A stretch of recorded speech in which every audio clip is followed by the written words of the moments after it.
2019 general ఎలక్షన్స్లో చిత్తుగా ఓడిపోయి మరో ప్రక్క అనేక రాజకీయ సమస్యలతో వెంటిలేటర్ మీద ఉన్న తెలుగుదేశం పార్టీకి పొత్తు అనే పేరుతో ఊపిరిలూది జవసత్వాలనిచ్చిన వ్యక్తి జనసేనాని పవన్ కళ్యాణ్ గారు.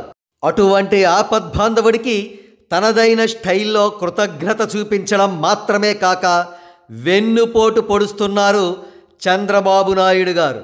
కాగా ఇటీవల కేంద్ర హోంమంత్రి అమిత్ షా గారితో చంద్రబాబు నాయుడు గారు పొత్తు విషయమై చర్చలు జరిపిన విషయం తెలిసిందే. ఈ చర్చల్లో భాగంగా అమిత్ షా గారు జనసేనకు 50 పైగా ఎమ్మెల్యే సీట్లు, బీజేపీకి 25 ఎమ్మెల్యే సీట్లు, పవన్ కళ్యాణ్ గారికి 2 సంవత్సరాల సీఎం పదవి డిమాండ్ చేశారనే విషయం తెలిసింది. అయితే ఈ డిమాండ్స్ అన్నీ విన్న తర్వాత చంద్రబాబు నాయుడు గారు ఆగ్రహంతో రగిలిపోయారు. ఎవరో ఇతర కులస్థుడు సీఎం అవ్వడమేమిటి, మా ఫ్యామిలీ వారు మాత్రమే, మా కమ్మవారు మాత్రమే సీఎం అవ్వాలి, మరి ముఖ్యంగా అయితే నేనైనా సీఎం అవ్వాలి, లేదా నా కుమారుడు నారా లోకేష్ అయినా సీఎం అవ్వాలి అని ఫీల్ అయిన చంద్రబాబు నాయుడు గారు అమిత్ షా గారికి ఎస్ అని కానీ నో అని కానీ చెప్పకుండా అక్కడ నుండి బయలుదేరి వచ్చేసి పవన్ కళ్యాణ్ గారికి వ్యతిరేకంగా కుట్రలు పన్నుతున్నారు. తన మనసులోని వికృతమైన ఆలోచనలను ఏబిఎన్ రాధాకృష్ణ ద్వారా తీర్చుకుంటున్నారు.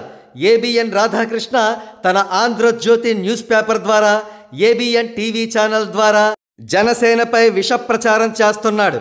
ఆ మధ్య పవన్ కళ్యాణ్ గారు 32 ఎమ్మెల్యే సీట్లు మాత్రమే అడిగారు, కానీ చంద్రబాబు నాయుడు గారు 25 కానీ 27 కానీ ఎమ్మెల్యే సీట్లు మాత్రమే ఇవ్వడానికి రెడీ అని ఒక గాసిప్ను స్ప్రెడ్ చేయడం మాత్రమే కాక తాజాగా టీడీపీ తూర్పు మరియు పశ్చిమ గోదావరి జిల్లాల్లో పోటీ చేయబోయే క్యాండిడేట్స్ లిస్టును కూడా రిలీజ్ చేశాడు.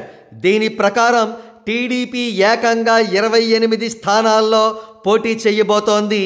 మరో ప్రక్క జనసేనకు బాగా బలం ఉందనుకున్న తూర్పు మరియు పశ్చిమ గోదావరి జిల్లాల్లో టీడీపీ కేవలం 6 సీట్లను మాత్రమే కేటాయించిందన్నమాట. అంటే సింపుల్గా చెప్పాలంటే జనసేనకు పొమ్మన లేక పొగబెడుతున్నారు చంద్రబాబు నాయుడు గారు.